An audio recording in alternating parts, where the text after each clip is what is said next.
ভারতের আশীর্বাদে বা দিল্লির আশীর্বাদটা কি খুব জরুরি বাংলাদেশের ক্ষমতায় থাকার জন্য বা আসার জন্য বা রাখার জন্য? প্রথম কথাটা কি ছিল? প্রথমটা ছিল হচ্ছে যে বিএনপির সাথেও কি একই রকম সম্পর্ক? বিএনপি কেও কি ভারতে কি রেগুলার? এটা জি না, এটা আমি বলছি বিএনপির সঙ্গে আমি তো 96 থেকে একেবারে সরাসরি পার্লামেন্ট মেম্বার হিসেবে সকলকেই দেখেছি। বিএনপিও ক্ষমতা এসেছিল, বিএনপির সঙ্গে ওদের সুসম্পর্ক ছিল এবং এখনো আমি যতটুকু দেখেছি লাস্ট পর্যন্ত তারা বিএনপির সঙ্গে সুসম্পর্ক রাখার চেষ্টা করছে, এখনো রাখছে।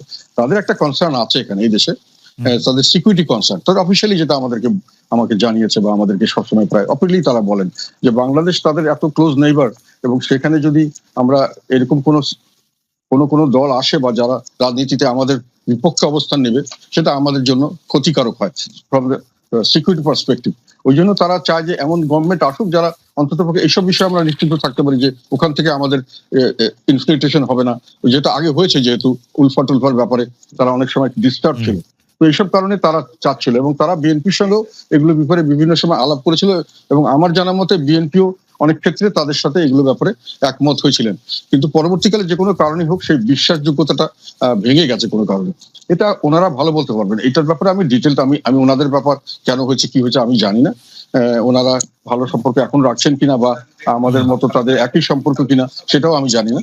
তবে আমি যতটুকু জেনেছি সেটা বললাম যে ওনাদের ভারত বিএনপি সম্পর্কে ওনাদের যথেষ্ট সফট কর্নার আছে আমার কাছে মনে হয়েছে। এবং আগে সরকারগুলো যখন বিএনপি সরকারে ছিলেন তখনও ভারতের সঙ্গে তাদের সুসম্পর্কই ছিল আমার দেখা মতো। আর সেকেন্ড প্রশ্নটা হচ্ছে ভারতের আশীর্বাদ দরকার হয় কিনা বাংলাদেশে ক্ষমতায় থাকতে হলে? অনেকে বলে থাকেন আওয়ামী লীগ এত বছর ধরে ক্ষমতায় আছে তার কারণ হচ্ছে ভারত। এমনকি আমি যখন আপনাকে ইন্টারভিউ করেছিলাম আপনি কিন্তু বাংলাদেশের পররাষ্ট্রনীতি টুয়ার্ডস ইন্ডিয়া এটা নতজানু পররাষ্ট্রনীতি কিনা আমার এই প্রশ্নের জবাব আপনি বলেছিলেন যে অবশ্যই আপনি মনে করেন যে এটি একটি নতজানু পররাষ্ট্রনীতি। তবে শুধু ভারতের ক্ষেত্রে না, অনেকের ক্ষেত্রে এই কথা বলা যায় যে বাংলাদেশ আসলে সব ক্ষেত্রেই।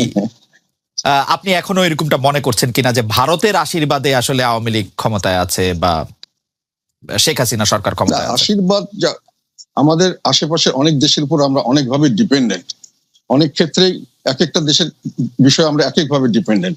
তারা যদি সেটা লেভারেজ নিতে চায় এবং আমরা যদি সরকার সেটাকে সেভাবে ম্যানেজ না করতে পারি এটা তারা নিতেই পারে। আমি ভারত স্পেসিফিক্যালি এখনো বলছি না। আমাদের যেমন চীনের উপরে অনেক ব্যাপারে আমরা ডিপেন্ডেন্ট, আমরা এখন মিডল ইস্টের উপরে বিরাটভাবে ডিপেন্ডেন্ট। ওরা বিভিন্ন সময় বিভিন্ন বিষয় যদি তারা ইনফ্লুয়েন্স করতে চায় এটা ইনফ্লুয়েন্স করার সুযোগ আছে। আমাদের ইকোনমি অনেক ক্ষেত্রে আমেরিকার উপরে অনেক ক্ষেত্রে ডিপেন্ডেন্ট, ইউরোপিয়ান ইউনিয়নের উপর ডিপেন্ডেন্ট। ভারত যেহেতু একেবারে নেক্সট ডোর এন্ড চায়না খুব ক্লোজ টু ইট, এদের ইনফ্লুয়েন্সটা সাধারণভাবে এদের একটা বেশি, ওদের বর্ডার কনসার্ন থাকে, ওদের আবার চায়নার সঙ্গে ভারতের একটা সম্পর্কের টানাপোড়েন আছে। এসব বিষয়ে তারা বাংলাদেশকে একটু দেখতে চায় যে বাংলাদেশ যেন আমাদের বিপক্ষে অবস্থান না নেয়। এটা ভারতও যেমন চায়, চায়নাও তেমন চায়। রাশিয়াও এখন আজকাল কিছু বেশ, তবে রাশিয়া আগে ওরকম বড়সড় ভাবে আসে না। এইসব কারণে এইসব কনসার্ন আসে তাদের। তবে তাদের সমর্থন ছাড়া ক্ষমতা আসতে পারবে না এটা আমি মনে করি সঠিক নয়। যদি কেউ এই ধরনের নতজানু হতে চায় সেটা তো তাদের রাজনৈতিক প্রজ্ঞার অভাব অথবা তাদের নিজস্ব প্রোগ্রাম আমি মনে করি। সত্যিকার অর্থে এটাকে আমি মনে করি না যে একেবারে এটা মাস্ট। আচ্ছা, আপনি নির্বাচনের আগে এক সাক্ষাৎকারে বলেছিলেন, মানে ইনসিডেন্টালি সে সাক্ষাৎকারটাও আসলে আমাদেরকেই দেওয়া, যে এই নির্বাচনের ফলাফলটা বাংলাদেশের রাজনীতির জন্য খুব গুরুত্বপূর্ণ।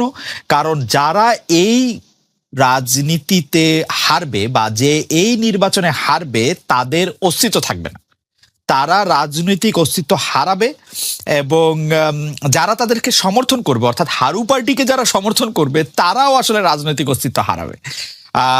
আমাদের প্রশ্নটা একটু বড়, আমি বলতে চাই যে এই নির্বাচনে আসলে কে জিতলো কে হারলো এবং এটা যদি আপনি আমাদেরকে একটু বলেন, এবং রাজনৈতিক অস্তিত্বের প্রসঙ্গে আপনি 25শে মার্চ 2024 সালে কি বলছেন সেটার দিকে আমি একটু নজর করছি। কারণ আপনি বলছেন, আমি আপনাকে কোট করছি, বর্তমানে আওয়ামী লীগ রাজনৈতিক দল হিসেবে অস্তিত্ব হারিয়ে ফেলেছে বলে আপনি মন্তব্য করেছেন।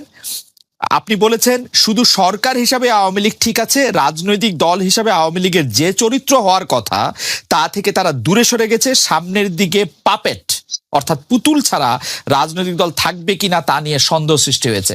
আপনি আগে বলেছিলেন যে যারা হারবে তাদের রাজনৈতিক অস্তিত্ব থাকবে কিনা সেটি নিয়ে সন্দেহ আছে। আপনি এখন বলছেন যে আওয়ামী লীগ তার রাজনৈতিক দলের অস্তিত্ব অর্থাৎ পলিটিক্যাল অস্তিত্ব হারিয়ে ফেলেছে এবং ভবিষ্যতে পুতুল ছাড়া রাজনৈতিক দল থাকবে কিনা সেটি নিয়ে আপনার সন্দেহ আছে। আপনি যদি একটু ব্যাখ্যা করেন। আমি এখনো একই কথা বলছি, আমি পার্লামেন্টে এই কথাটা বলেছি। আমি পার্লামেন্টে বলেছি যে এই নির্বাচনের পরে জিতেছে হলো সরকার বলা যায়, বা কিছুটা হলো দলীয়ভাবে আওয়ামী লীগ, কিন্তু রাজনীতিক ক্ষতিগ্রস্ত, মানে রাজনীতির ভবিষ্যৎ যেটা আমি বলতে চাইছি, এখনো এটা বলছি, আমি স্ট্রংলি বলছি যে রাজনীতি বলতে যেটা আমরা বুঝি, রাজনৈতিক দল এবং তাদের একটা গণমুখী কিছু কর্মসূচি এবং কিছু আদর্শ থাকবে, সেই ধরনের রাজনৈতিক দল যাদের জনসমর্থন থাকবে, তারা সামনের দিকে যে প্রক্রিয়া এখন আমরা চলে গেছি নির্বাচনের পরে, এবং এটা যদি চলতে থাকে তাহলে এইগুলো রাজনৈতিক দল বিলীন হওয়ার সম্ভাবনা আছে। এবং এবং শুধু সেটা নয়, আমি এখন আবার বলছি, আমি মনে করি যে আওয়ামী লীগ তার রাজনৈতিক চরিত্র হারিয়েছে, কারণ তাদের সত্যিকার অর্থে এখন আমার নিজের ধারণা মতে, এটা হচ্ছে আমার ধারণা, এটা আমার নিজস্ব স্টাডি থেকে আমি বলছি, সেটা আওয়ামী লীগ এখন নিজস্ব রাজনৈতিক অস্তিত্ব বলতে আমি মনে করি রাজনৈতিক একটা চরিত্র তাদের থাকার কথা। তারা যেগুলো চরিত্র বলে এগুলো কোনোটাই তারা ফলো করে না, তাদের কর্মসূচি দিয়ে সাপোর্ট করে না। যেমন স্বাধীনতার পক্ষে বলে, এটা নিয়ে কয়েকদিন আগে আমেরিকান একটা ইয়েতে তাদের আইনের স্বাধীনতা, রাজনৈতিক স্বাধীনতা, তারপরে অর্থনৈতিক স্বাধীনতা, এগুলো তারা নিম্নগামী। সার্বভৌমত্বের ব্যাপারে ওইভাবে বলা যায় না, তবুও আমি মনে করি দেশের মানুষের কাছে যদি প্রশ্ন করা যায় যে তারা ওই স্বাধীনতা কতটুকু রক্ষা করছেন, এই ব্যাপারেও তাদের ফেভারে খুব বেশি আসবে না। তারপরে তারা যেটা বলেন যে ওই আমাদের স্বাধীনতার পক্ষে এবং কিসের এটা মুক্তিযুদ্ধের পক্ষে, এটা একটা ডাহা, একটা উল্টো কথা। এটা আমি মনে করি তারা একেবারে সম্পূর্ণভাবে মুক্তিযুদ্ধের বিপক্ষে শক্তি, কারণ মুক্তিযুদ্ধ করা হয়েছিল আমাদের দেশের বৈষম্য বিরুদ্ধে, এটা সংগ্রাম ছিল, যেটা ভাষা আন্দোলনের মাধ্যমে, এটা বৈষম্য, ভাষা দিয়ে আমাদেরকে বৈষম্য করা হতো। ভাষা যদি আমাদের রাষ্ট্রভাষা আমাদের লোকদের না হয়, তাহলে আমরা চাকরি বাকরিতে বৈষম্য শিকার হতাম। সেই জন্যই যুদ্ধটা হয়েছিল, তাদের সঙ্গে সংঘর্ষ হয়েছিল, আন্দোলন হয়েছিল, মানুষের জীবন দিয়েছে। ভাষা ব্যবহার করে আমাদেরকে বৈষম্য করা হতো। আবার 6 দফা যখন দেখা হলো, তখনও 6 দফার উদ্দেশ্য ছিল স্বাধীনতার নয়, 6 দফা ছিল আমার বৈষম্য মুক্তি চাই। তখন এটা হলো না, অ্যাটাক করা হলো, তখন জনগণ সিদ্ধান্ত নিল আমার একটা নিজস্ব দেশ চাই, সেই দেশটা হবে প্রজাতন্ত্র, এটা সবচেয়ে বড় কথা, প্রজাদের দেশ হবে, যাতে করে আমি বৈষম্য মুক্ত সমাজ করতে পারি, যেটাতে করে আইনের শাসন এবং ন্যায় বিচার ভিত্তিক সমাজ করতে পারি। ফলে এইটাই ছিল মুক্তিযুদ্ধের আর স্বাধীনতা যুদ্ধের চেতনা। আমি প্রজাতন্ত্র চাই, আমি রাজতন্ত্র চাই না। সেখানে প্রজারা হবে দেশের মালিক, প্রজারা তাদের প্রতিনিধি ঠিক করবে, তারা তাদের প্রতিনিধিদেরকে তাদের কথা মতো চলতে বাধ্য করবে, না চললে তাদেরকে পরিবর্তন করবে। এখন আওয়ামী লীগ এগুলো সবগুলো ভায়োলেট করছে এবং তারা বৈষম্য সৃষ্টি করছে বিভিন্নভাবে, আওয়ামী লীগ, নন আওয়ামী লীগ, এবং তাদের বিভিন্ন ক্যাটাগরি করছে। তারা মুক্তিযুদ্ধের যে স্বাধীনতা যুদ্ধের প্রজাতন্ত্র, এখন প্রজাতন্ত্র বলে বাংলাদেশকে ঠিক মতো বলতে গেলে প্রজাতন্ত্র বলা যাচ্ছে না, যেহেতু এটা এখন একটা ডিক্টেটোরিয়াল রুল, স্বৈরতন্ত্র হয়ে গেছে, প্রজাতন্ত্র নয়। মুক্তিযুদ্ধ তারা এটা কিছুই মানছে না। আচ্ছা, আমি এখন বলি, কাজেই তাদের কর্মসূচির সঙ্গে তাদের আইডিওলজি মিলছে না। এখন আমি যেটা বলতে চাচ্ছি, তারা তাদের রাজনৈতিক চরিত্র হারিয়েছে। এখন যেটা তাদের হয়েছে আমার ধারণা মতো, এটা আমি জানি না কে কিভাবে নেবে, এটা আমি it is open for discussion, এটা মানে ক্রিটিসাইজও করতে হবে। সেটা হলো তারা এখন একটা কাল্ট হয়ে গেছে, তারা অ্যাকচুয়ালি কোনো রাজনৈতিক দল নেই। কাল্ট মানে একটা নেতা ভিত্তিক এবং কিছু রিচুয়ালস ভিত্তিক একটা সংগঠন, এবং তাদের খুব স্ট্রিক্ট, কাল্টদের খুব স্ট্রিক্ট দিয়ে থাকতে হয়, যারা নেতার প্রতি আনুগত্য থাকতে হয়, রুলস এন্ড রেগুলেশন খুব স্ট্রিক্ট হয়, এক্সট্রিমিজম হয়, এবং সেটা ওদের মধ্যে দেখা যাচ্ছে। আমি যেটা দেখতে পাচ্ছি যে রাজনৈতিক দল হিসেবে তারা যেটা কাজ করতে চাচ্ছে, এগুলো সব কাল্টের কাজ। যেমন আমাদের একজন খুব মহান নেতা, ওনাকে আমরা সবাই শ্রদ্ধা করি, উনি এবং ওনার পরিবারকে নিয়ে একটা সারা দিন রাতি মোটামুটি একটা বন্দনা করা হয়, এটা একটা কাল্টের একটা রিচুয়ালস আমার মনে হয়। তারপরে ওনাদের কিছু দুঃখজনক ঘটনা ঘটেছে, সেটা নিয়ে একটা মাতম করা হয়, আর কিছু সামান্য কয়েকটা ঘটনা, কয়েকটা বক্তৃতা নিয়ে দিন রাত বিভিন্ন সময় বিভিন্ন ভাবে এটাকে বলা হয় একই জিনিস, এবং এটাকে বারংবার সকাল বিকাল রাত মানে মাঠে ঘাটে সবসময় বলা হয়। এগুলো আমি মনে করি রাজনৈতিক চরিত্র না, এগুলো কাল্টের চরিত্র। এবং আমি আরেকটা কথা বলতে চাচ্ছি এখানে, আমি একজনকে জানি, ইয়াং একজন, উনি এই দলের সঙ্গে জড়িত, দল করতেন, আওয়ামী লীগ করেন এখন। উনি এক ভদ্রলোককে খুব পছন্দ করতেন, তার জ্ঞান বুদ্ধি বা সেসব কারণে, এবং উনি যখন দেখলেন যে ওনার দলের শীর্ষ নেতা তাকে পছন্দ করেন না, তখন উনি ওটা থেকে দূরে সরে আসলেন। তার মানে যে কাল্টিজম, মানে ওখানে আমার ব্যক্তিগত বিষয় এখানে আসবে না। তো ফলে এখন যেটা আমি বলতে চাচ্ছি যে রাজনৈতিক বৈশিষ্ট্য থাকছে না, এটা একটা মেশিন হয়ে যাচ্ছে, একটা শাসন যন্ত্র এবং সেখানে সমস্ত প্রশাসন সমস্ত বাহিনী নিয়ে একটা শাসন কার্য চলবে, ওই রাজনীতি চলছে। আর একটা কথা বলি, যেখানে রাজনীতি বলতে বোঝা যাচ্ছে প্রজাতন্ত্রের রাজনীতি, সেখানে জনগণের পার্টিসিপেশন ছাড়া সরকারি রাজনীতি মানে যেখানে সরকারি কাজকর্ম বা সরকার পরিচালনা রাজা কাজ করা হয় সেটা প্রজারা করবে, সেটা যখন প্রজারা সেখানে থেকে দূরে সরে যায় রাজনীতিকরণ হয়, যেটা আওয়ামী লীগ করছে। ভোটের সময় তাদেরকে আসতে দিচ্ছে না, তাদের কোনোখানে জনগণের কথা শোনা হচ্ছে না, তাদেরকে কথা বলতে দেওয়া হচ্ছে না। এটা তাদের বিরাজনীতিকরণটা, এটি হলো আমি মনে করি স্বাধীনতার চেতনার সবচেয়ে বড় বিরুদ্ধে সবচেয়ে বড় অবস্থা। স্বাধীনতা ছিল সেটা আপনি খুবই প্রাঞ্জল ভাষায় আমি একটা প্রশ্ন করতে চাই যে ভারত যে আওয়ামী লীগের সাথে কথা বলে বা জাতীয় পার্টির সাথে সুসম্পর্ক রাখতে চায়, আওয়ামী লীগের সাথে সম্পর্ক রাখতে চায়, ভারত এইখানে pick and choose Awami League এবং জাতীয় পার্টিকেই কেন করে? মানে বিএনপির সাথেও কি এরকম তারা সুসম্পর্ক রাখতে চায় বা তারা এরকম করে পরামর্শ উপদেশ দেয়? মানে আপনার কি মনে হয় যে ভারতের আওয়ামী লীগ এবং জাতীয় পার্টির সাথে বেশি ভালো সম্পর্কের ইয়েটা কি? বিএনপির রাজনীতিটা, আপনি যে বিষয়টা নিয়ে আসছেন, বিএনপির রাজনীতির কাছে এটা খুব গুরুত্বপূর্ণ বিষয় নয়।